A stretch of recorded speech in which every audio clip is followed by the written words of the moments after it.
Ahmet'in nabzından merhaba değerli izleyenler. Yeni bir programla sizlerleyiz. Bildiğiniz üzere Orta Doğu'da İsrail ve İran savaşı haftaya damgasını vurdu. Bizler de bu savaşın yansımalarını konuşacağız. Stüdyoda konuğum Doktor İsmet Konak bizlerle. Programa hoş geldiniz.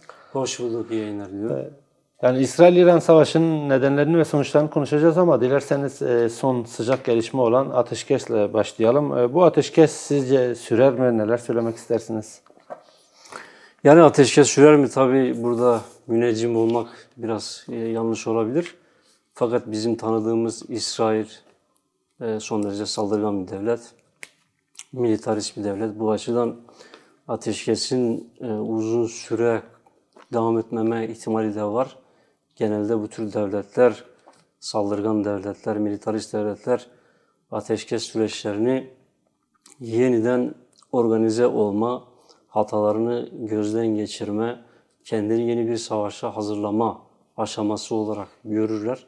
Böyle bir hazırlık süreci olarak görürler. O açıdan ateşkes devam eder mi?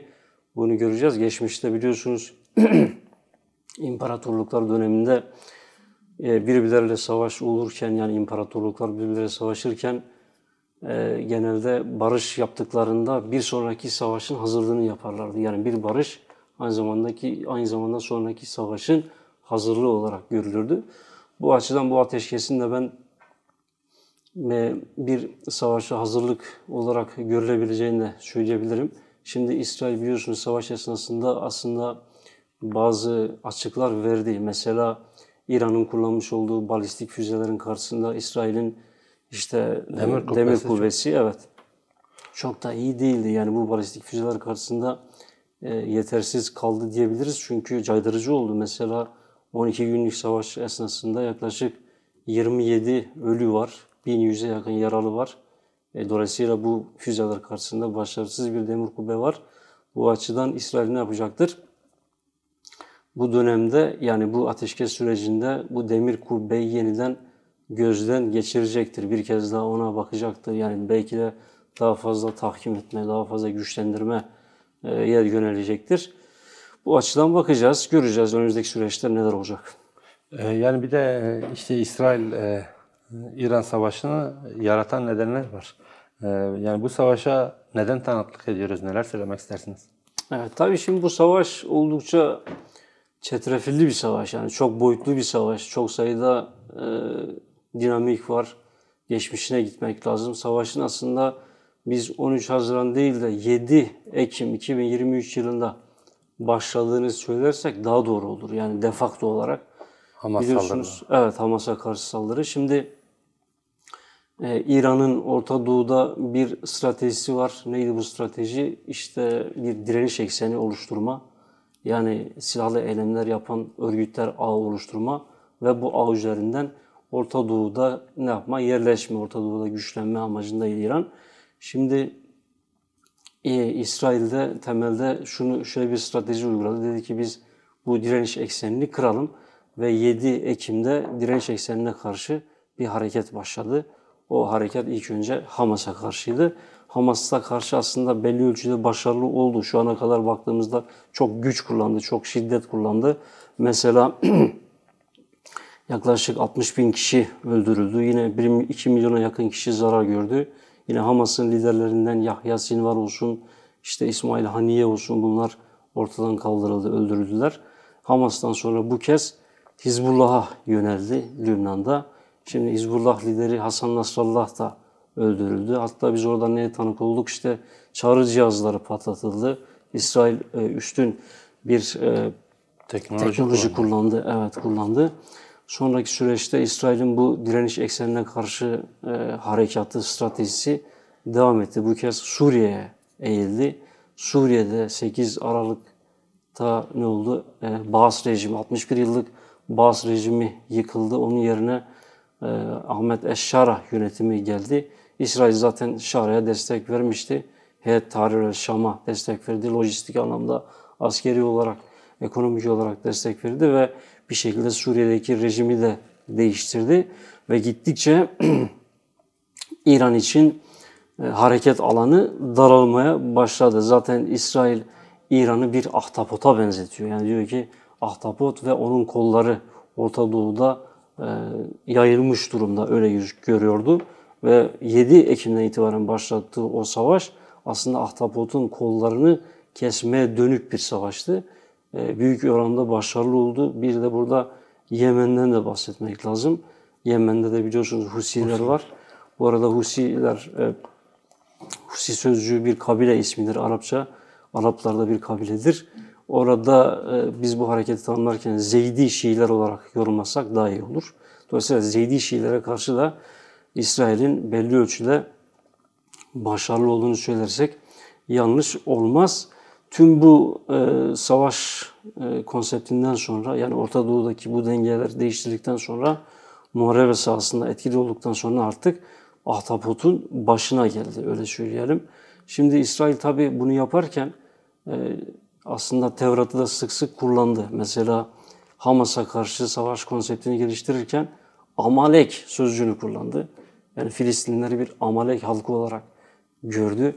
Biliyorsunuz Tevrat'ta yazıyor, yani Filistinliler bir Amalek halkıdır. Bu halkı diyor siz kadın, erkek, çoluk, çocuk, hayvan demeden hepsini öldürün diyor. Ortadan kaldırın diyor.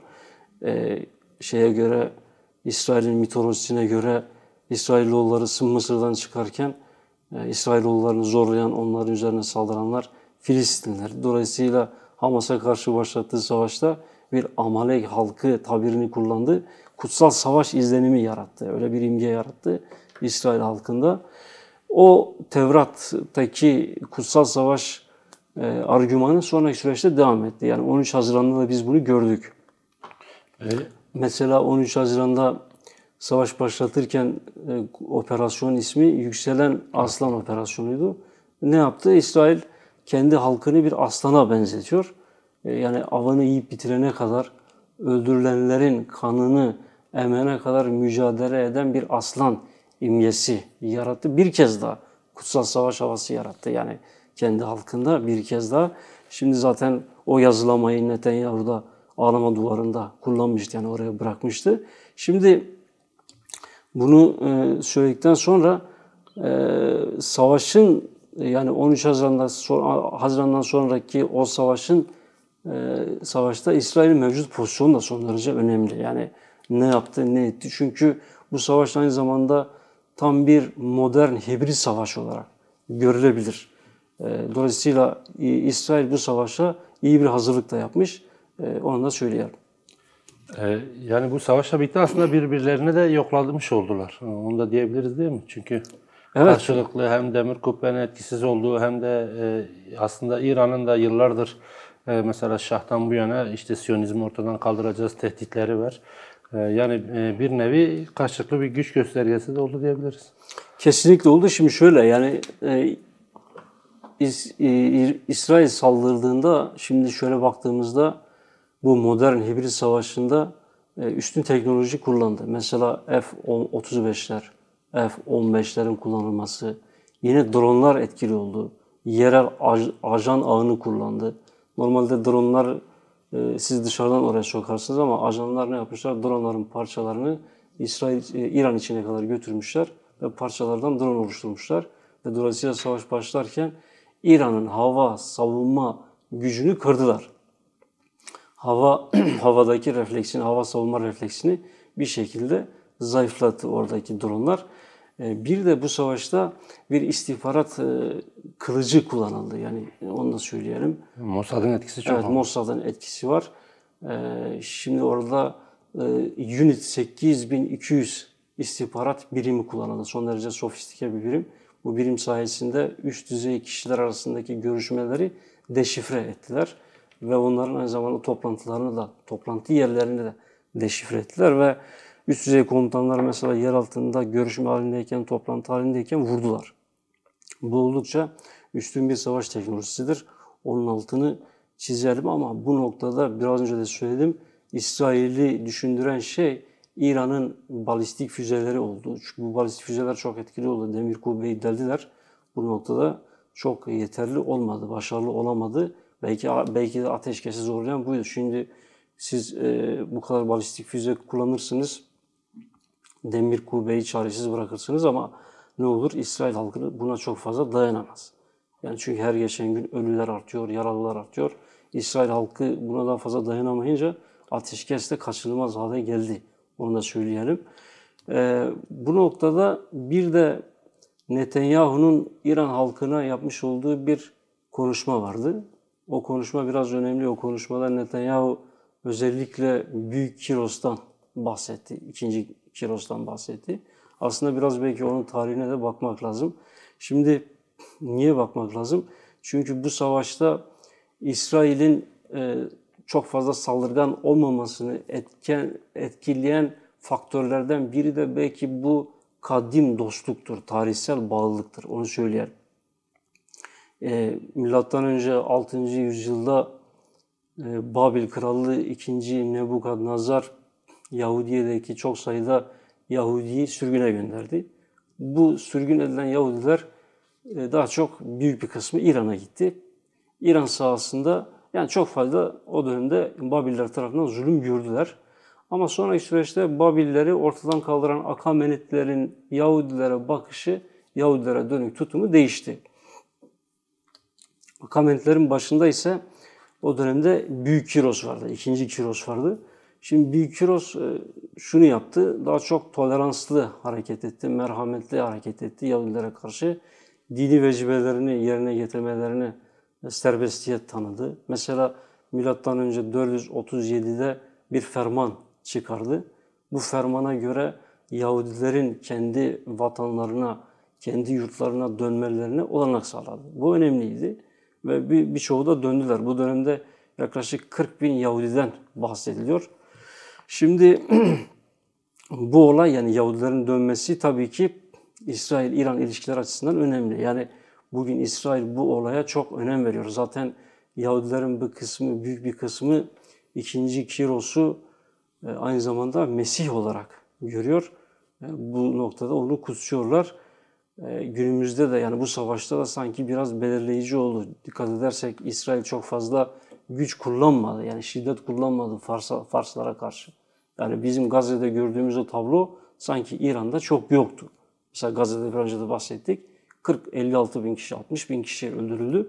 Ama bunu İran'da yapmadı. Belki de o sahada, muharebe sahasında İsrail'in bu kadar çok yetersiz kalmasının sebeplerinden biri de bu olabilir. Yani bu tarihsel bağlılığa sadakat, bu kadim dostluğa sadakat de olabilir. Zaten iki devlet arasında yani hem İsrail hem İran arasında 79 devrimine kadar aslında iyi ilişkiler vardı, iyi münasebetler vardı. Mesela 1948 yılında İsrail kurulduğunda onu tanıyan ikinci Müslüman ülke İran'dı, Mısır'dan sonra. 79'a kadar ilişkiler hep iyi. 79'dan itibaren sanki değişmeye başladı. Aslında 79'dan sonra ilk 10 yılda da çok fazla böyle karşılıklı gerginlik yok. Mesela bir İran-Irak savaşı var. Bu savaşta İsrail ve ABD İran'ı destekliyor. ABD, silah verdi ABD. Evet, silah verdi. 11 bin silah vermiş İran'a, Irak'a karşı. Dolayısıyla bu ilk 10 yılda da çok fazla iki taraf arasında bir husumetin olduğu söylenemez. Sonraki süreçte artık İran İslam Cumhuriyeti yeni bir strateji belirledi İsrail'e karşı. Yani dedi ki biz Siyonizme karşı savaş vereceğiz. Siyonizmi haritadan sileceğiz. Siyonistleri ortadan kaldıracağız. Bunu çok işledi aslında gündemde tekrar ve günümüze kadar gelindi. Bu savaşta artık onun ürünüydü. Yani İsrail'de burada tabii kendine tehdit olarak gördü İran'ı. Şimdi diğer bir mesele de yani baktığımız zaman savaşa bir de savaşın nükleer boyutu vardı. Çünkü bilim insanlarının da birçok bilim insanının da bu saldırılarda yaşamını yitirdiğini duyduk. Yani bu nükleer boyutu bu savaşta gerçekten ne kadar etki? Evet etkili oldu. Yani zaten İsrail savaşa başlarken 3 stratejisi vardı. Birincisi nükleer kapasiteyi yok etmek. İkincisi üst düzey komutayı ortadan kaldırmak. Üçüncüsü de rejimi gerekirse değişikliğe zorlamak. İsrail bu noktada ilk ikisinde kısmen başarılı oldu. Yani nükleer kapasitesine zarar verdi. Mesela Natanz olsun, Fordo olsun, yine İsfahan'daki nükleer tesisler bunlar vuruldu. Yine çok sayıda füze rampası vuruldu. Yani İran'ın nükleer programı neredeyse 1-2 yıl geri itildi, geri gitti diyebiliriz. Yaklaşık 15-20'ye yakın nükleer araştırma ve geliştirme sahasındaki 15 ya 20'ye yakın bilim insanı ortadan kaldırıldı.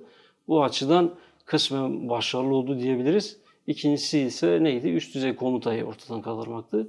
Bu noktada da aslında savaşın ilk günlerinde kendini gösterdi. Yaklaşık 20-25 üst düzey komutanı ne yaptı? Bir anda öldürdü. Sadece rejim değişikliği konusunda belki planı tutmamış olabilir. Şöyle, çünkü ilk bir hafta içerisinde rejimin değişeceğini hatta belki planlamış olabilir. Fakat başarısız oldu. Bu aslında Rusya'nın Ukrayna'da yapmış olduğu plana benziyor. Rusya'da, çünkü biliyorsunuz Ukrayna'da benzer bir planı yapmıştı. Yani topyekun ben saldırırım, orada bir taarruzda bulunurum ve yönetim ne olur? Bu taarruz ve saldırı karşısında yenik düşer. Kısa sürede orada teslim bayrağını çeker diye düşünmüştür Rusya.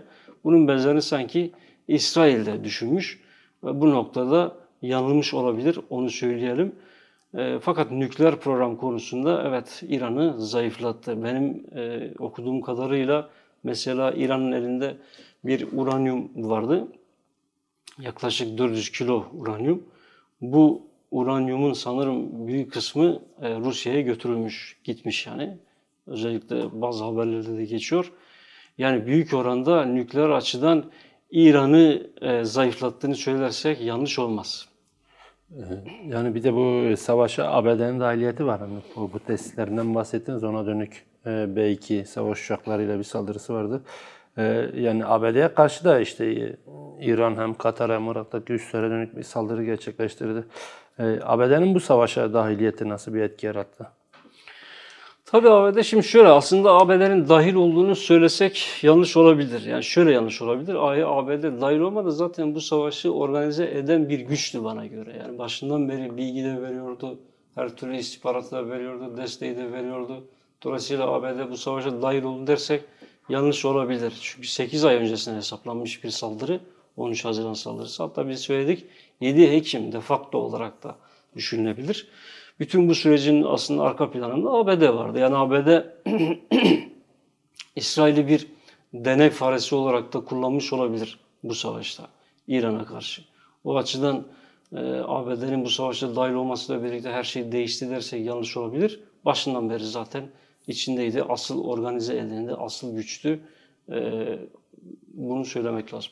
Çünkü ABD tam nükleer müzakere yapacağı gün İsrail'in İran'a dönük bir saldırısı oldu. Evet. O açıdan. Evet. Evet. Ama şöyle, yani mesela müzakereleri yürüttü. Hatta müzakereleri yürütmek bir taktik de olabilir, bir tuzak da olabilir İran'a karşı. Yani biz müzakere yürütüyoruz adı altında saldırı planlamış olabilir. Baskın bir saldırı planlamış olabilir. Çünkü İran şunu düşünmüş olabilir. Biz evet müzakere yürütüyoruz. Herhangi bir saldırı gelmeyecek. Evet, gündemde tartışılıyordu, konuşuluyordu. İsrail saldıracak diye. Fakat bu müzakereler bir şekilde onu törpülüyordu. Yani orada bir paravan halinde gizliyordu. Dolayısıyla ABD'nin bu müzakereleri yürütüyoruz argümanı bir tuzak da olabilir. Peki yani belki biraz erken ama yani bu savaş sona erdiğinde hem İran'da hem Orta Doğu'da aynı düzenden bahsetmek mümkün olacak mı? Yoksa İran ve Orta Doğu İranlı Orta Doğu'da yeni bir sisteme mi tanıklık edeceğiz? Tabii Orta Doğu'da dengeler bu savaşla birlikte bundan sonra daha fazla değişecek. Yani çünkü İran özellikle hava savunması ciddi bir zafiyet gösterdi. Zayıftı yani. Çok zayıf bir refleks gösterdi. Bundan sonraki süreçte de göreceğiz. Ateşkes ne kadar devam edecek. Ama İran üzerindeki baskılar artacaktır. Zaten İran bu rejimle bu şekilde daha fazla devam edemez.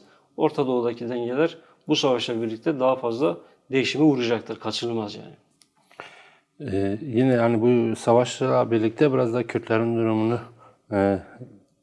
çok gündeme geldi. Kürtlerin durumu, işte Rojava'daki Kürtler de gündemde. Yani Kürtlerin konumu nasıl? Kürtler bu savaşta nasıl görülecek? Evet, Kürtler çok önemli. Yani şimdi şöyle, Kürtlerle biz o sahalar, Rojava sahasında zaten Kürtler yaklaşık 2000'dir, 2500 yıldır büyük bir baskı altındalar. Zulüm görüyorlar, şiddet görüyorlar. Kürtler ve Farsların biz tarihine aslında biraz bakmamız lazım. Bu bizi ta Medlere kadar götürüyor. Medleri biliyorsunuz ortadan kaldıran güç Akamenitlerdi. Milattan önce 550 yılında yıkıldılar. Yıkan gücün başında, yani Akamenitlerin başında 2. Kiros vardı. Yani Büyük Kiros, bir önce bahsettiğimiz Büyük Kiros, İsrail'in o çok fazla kutsadığı figür vardı. 2. Kiros aynı zamanda son Med İmparatoru Astyages'in de torunuydu. Yani kendisi 1. Kambises'in ve Mandana'nın oğluydu. Onun torunuydu.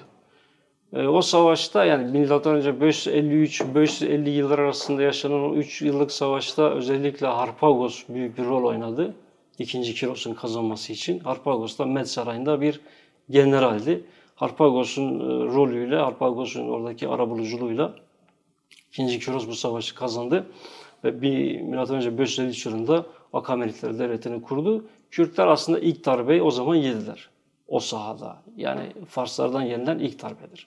Sonraki süreçte devam etti. Yani isimler değişiyor, hanedanlıklar değişiyor ama Kürtlere karşı baskı değişmiyor. Zulüm devam ediyor. Mesela Sasanilere baktığımızda Sasani Devleti'nin kurucusu 1. Erdeşir. 1. Erdeşir'in dedesinin ismi Sasan. 1. Erdeşir'in dedesinin eşi, yani nenesi baktığımızda Ram Behişt'in kendisi de bir Kürt. Bazancan Kürtlerinden. Ve 1. Erdeşir devleti kurarken, Partlara karşı savaşırken aynı zamanda Kürtlere karşı da savaştı. O dönemde Kürt lideri Madig vardı. Madig ile savaş halindeydi. Dolayısıyla Kürtler bir kez daha Sasanilerin, yani Farsların, Proto-Farsların zulmüne uğradılar, baskısına uğradılar diyebiliriz. Bu arada Sasaniler konusunda da böyle sık sık geçiyor. Belki bir parantez açılabilir. Zazaların da Sasan olduğu söyleniyor. Bu bilgi tamamıyla yanlıştır. Onun da altını çizelim. Sonraki süreçte Kürtlerin yine o sahada, Rojava sahasında uğradığı baskı devam etti. Mesela bu kez Safeviler dönemine geldik. 1609-1610 yılında Dımdım Kalesi civarında bir saldırı oldu. Örnek veriyorum tabii. Bu bir saldırı oldu. Dımdım Kalesi Emirhan Bradosti tarafından inşa edilen bir kaleydi. Kürtler orayı bir sığınak olarak görmüşlerdi. Fakat Safevi ordusu kaleye saldırdı ve çok sayıda Kürt'ü öldürdü. Binlerce Kürt'ü öldürdü. Ve bu saldırıda Emirhan Bradosti, Evdalhan Mukri gibi isimler o sahada, o saldırıda yaşamlarını yitirdiler, öldüler. Şimdi ondan sonra Safeviler Erdalan Emirliğine yöneldiler. Erdalan Emirliğini bu kez ortadan kaldırmaya çalıştılar. Kaldırmaya çalışırken Erdalan Emirliği bir taktik uyguladı ve biat etti. Emirliğin başında o zaman Heluhan vardı. Heluhan'ın oğlu Han Ahmet Han İsfahan'a kadar gitti ve Şah Abbas'la görüştü. Şah Abbas'a biatini bildirdi. Şah Abbas'ın kız kardeşi Zerrin Begom'la evlendi. Evlenmekle birlikte bir de bir şey oldu. Yarisaniliği terk ettiler. Erdoğan Emirli Yarisaniliği terk etti ve Şiileşti. Yani burada da bir zorlama vardı. Onu da söyleyelim. Dolayısıyla Safeviler döneminde de Kürtlere karşı politika çok değişmemişti.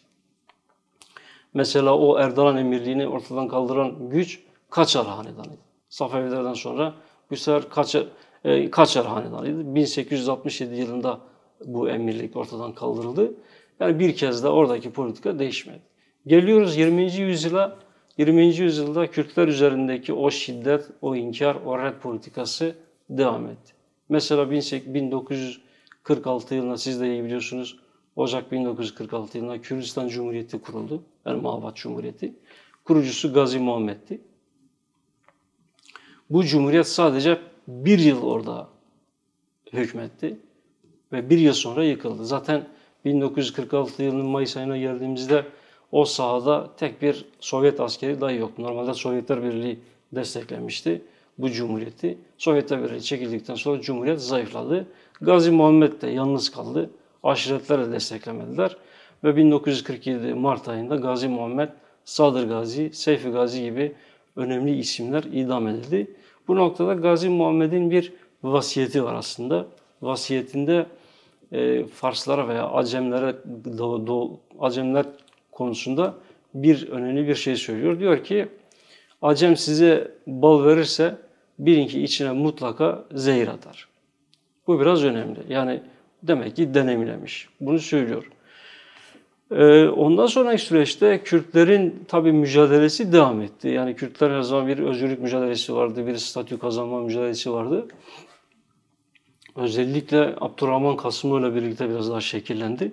Mesela 79'da İran devrimi olmadan önce, bir yıl önce Abdurrahman Kasımlı o dönemde İran Kürdistan Demokrat Partisi'nin başındaydı. Bir de İzzettin Hüseyin'i vardı. İzzettin Hüseyin'i de Komela'nın başındaydı. İkisi gittiler Paris'te Hümeyni ile görüştüler. Hümeyni'ye dediler ki Kürtlerin bazı ulusal hakları verilsin. Kürtlere bir özgürlük tanınsın. Hümeyni Paris'te dedi ki tamam dedi. Devrimden sonra bunlar mutlaka sağlanacak. Bir yıl sonra devrim oldu. Devrimden sonra Kum kentine gittiler. Ve Kum kentinde Hümeyni ile bir görüşme daha yaptılar.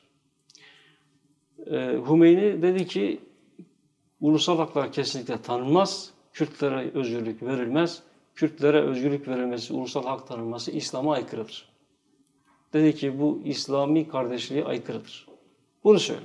Zaten bir süre sonra Abdurrahman Kasımlı 1989'da Viyana'da öldürüldü. Ondan 3 yıl sonra da Sadık Şeref kendi Berlin'de öldürüldü. Yine İran rejimi tarafından.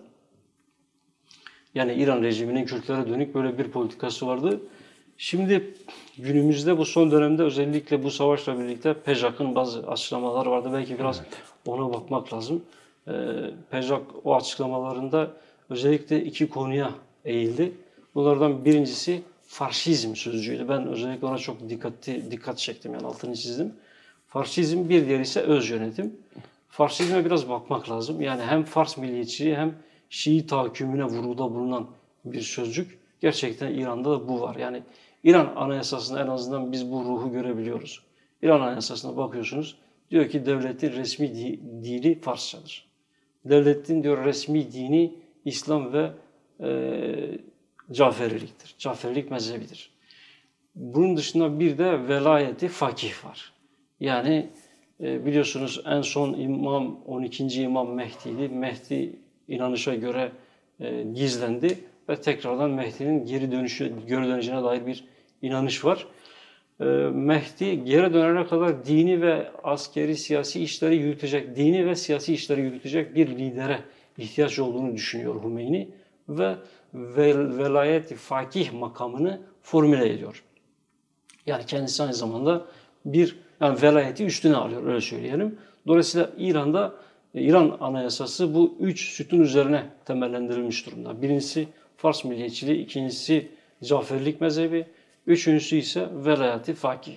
Bu anlayışıyla İran'da sistemin devam etmesi oldukça zor. İran'da çok sayıda biliyorsunuz etnik kimlik var, dini grup var. Azerisi, Bellucu bir sürü kesin. Evet, Azeri, Belluç, Kürt, Lor ve bunlar var. Şimdi siz buna bütün bu etnik kimlikleri, dini grupları, farklı inançları, halkları dikkate alarak hareket etmek zorundasınız. Yapmadığınız an, yani eşit yurttaşlığı sağlamadığınız an kaynağın kazana dönüşürsünüz. Bu kaçınılmaz. Şimdi bakıyoruz, elimizde bazı istatistikler var. Mesela son 13 yılda 681 Kolver öldürülmüş İran'da. Ve bunların zaten çoğunluğu Kürt. Bir de geçen sene 2024 yılında 600 kişi idam edilmiş. Bunların 120'si Kürt. Yine ondan önceki sene 2023 yılında 853 kişi idam edilmiş. Bunların 1/4 yine Kürt. Yani bu bize neyi gösteriyor? Kürtlere karşı sistematik bir saldırı olduğunu, sistematik bir tasallut olduğunu açıkça gösteriyor. PJAK'ın oradaki açıklamasında bir iki açıklaması oldu tabii. O açıklamaların biri de öz yönetimdi. Bu Demokratik konfederalizm. Yani. Evet, demokratik konfederalizm. Zaten Sayın Öcalan'ın da üzerinde durduğu bir formülasyon demokratik konfederalizm. Hem Orta Doğu için, bütün Orta Doğu için zaten öneriyor bunu. Bu Rojava için de geçerli. Yani PJAK açıklamayı yaptı. Biz dedi öz yönetim istiyoruz, tabii ki talep ediyoruz. Her zaman amaç budur. Ama demokratik çözümden de bahsetti. Yani diyalogdan bahsetti. Dolayısıyla savaş taraftarlığı yoktu. Bu oldukça önemliydi. Mesela o sahada, Rojava'da yer alan diğer gruplar da var, partiler de var. Bu partilerde biz baktık ki savaş konusunda biraz daha farklı düşündüler. Yani PAK yani Hüseyin Yezdan Penah'ın bir açıklaması vardı. Ben onu takip etmiştim. Dedi ki biz açıkça İsrail'i destekliyoruz dedi. Bu noktada PJA'nın açıklamasından daha farklıydı.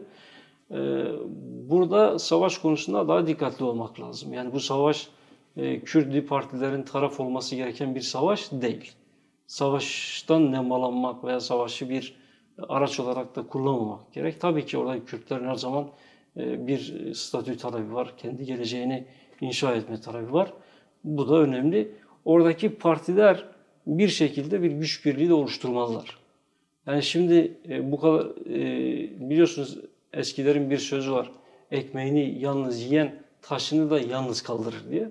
Yani ekmeği yalnız yememek, taşı yalnız kaldırmamak lazım. Oradaki partilerin de bir güç birliği oluşturması gerekir ki başarılı olsunlar, İran rejimini zayıflatsınlar, İran'ı değişime zorlasınlar. Onu da söyleyelim. Yani hazır konu açılmışken mesela bu Rojava'daki Kürt kazanımları da ortada. Hem demokratik ulus hem demokratik konfederalizm uygulanmaya çalışıyor. Yani İran'da da benzer bir tablo olabilir mi?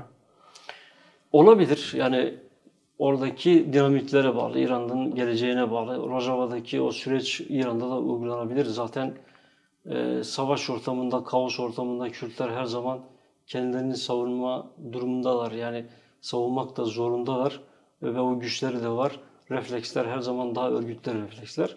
Dolayısıyla Rojava'daki o sürecin biz bir benzerini Rojava'da da görebiliriz. Yani Rojava'da gördüğümüz o demokratik konfederalizm modelini, oradaki o özerk anlayışı biz Rojava'da da görebiliriz. Tıpkı nasıl orada doğrudan demokrasi varsa Rojava'da, nasıl orada liberter bir sosyalizm varsa bunu Rojava'da da göreceğiz. Başarılı bir programla ortaya çıkabilir. Tabii ki dediğim gibi oradaki mevcut kaosu ne yapmak lazım? Düzene, yani oradaki kaosu iyi görüp, iyi test edip kendini bu kaosa göre konumlandırmak gerekiyor. Rojava'daki partilerin bu konuda ona göre bir program çizmesi, bir strateji belirlemesi gerekiyor. Yani kazanma noktasında fırsat sunduğu kadar tehlikesi de var. Tehlikesi de var tabii. Bir de yani bu savaşın Türkiye'ye en büyük komşusu İran. Mesela İran'a yönelik bu saldırıların Türkiye'ye etkileri neler?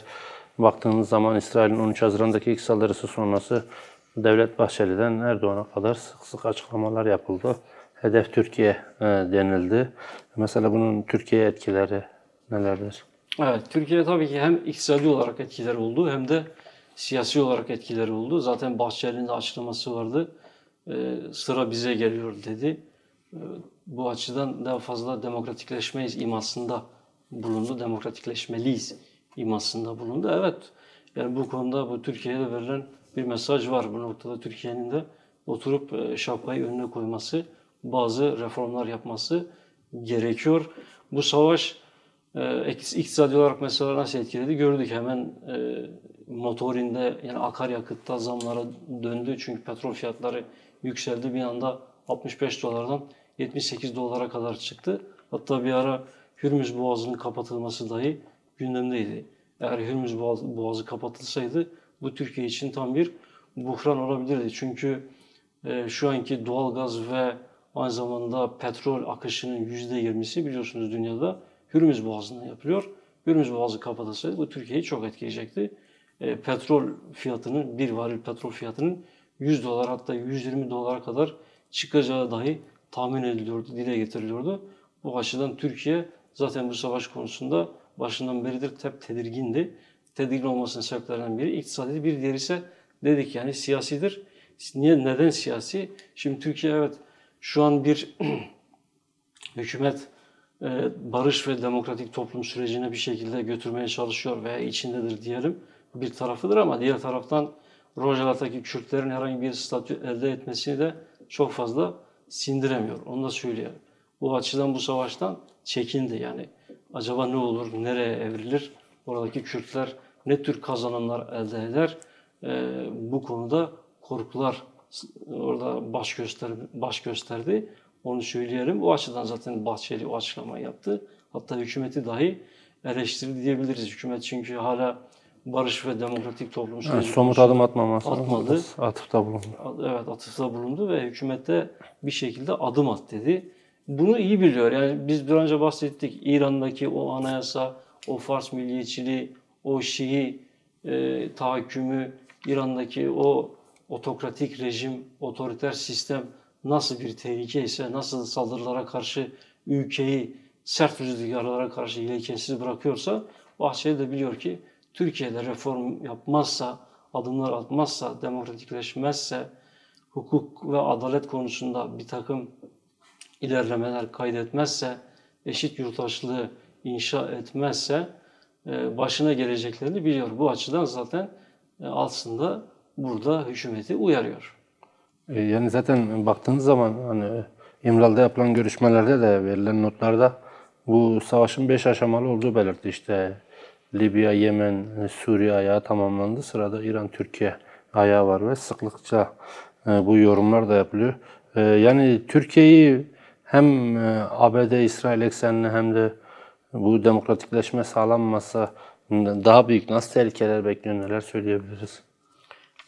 Yani dediğim gibi yapmadığı an şimdi siz iç sorunlarınızı bir şekilde çözmeniz gerekiyor. Yani bunlar iç cepheyi kuvvetlendirme olarak tanımlıyorlar.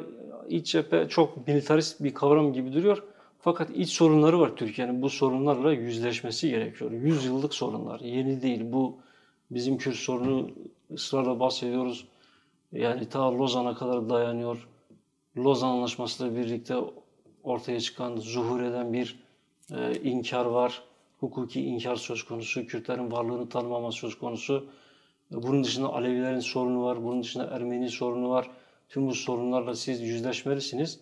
Yüzleşmediğiniz an olası bir saldırıda ne olursunuz? Toz şekere dönebilirsiniz. Toz şeker gibi dağılabilirsiniz. Bu açıdan bu sorunlarla yüzleşmesi gerekiyor. Onun altını çizelim. Yani olası böyle bir savaşta Türkiye envarteri kaldırabilir mi? Mesela bir de o günlerdir tartışılıyor mesela Türkiye'nin işte F-35 muhabbeti şeye kadar birçok şey. Ya mesela Türkiye bu noktada bir İsrail saldırısı ya da bir şeye karşı yetecek envartere sahip mi? Bence Türkiye İran gibi değil. Yani İran'daki bir balistik füze stoku öyle gözüküyor ki Türkiye'de yok. Yani ABD'nin ve İsrail'in verdiği verilere bakıyoruz mesela. İran'da kimine göre 3000, kimisine göre ise 7000 balistik füze var. Dolayısıyla bunlar etkili ve caydırıcı da oldu. İran İsrail'e karşı da kullandı. Zayiat'ta verdi. Hatta hipersonik füze dahi kullandı. Fakat Türkiye'de böyle bir güç olduğunu düşünmüyorum yani. Dolayısıyla herhangi bir saldırıda kendisini savunamayacak pozisyonda. Zaten Türkiye'nin kendisi NATO üyesi bir ülke. NATO üyesi olduğu için biz İran tarzı bir saldırı açıkçası beklemiyorum. Onu söyleyeyim. NATO üyesi ve çok sayıda NATO üssü var. Kimine göre 30, kimine göre 90.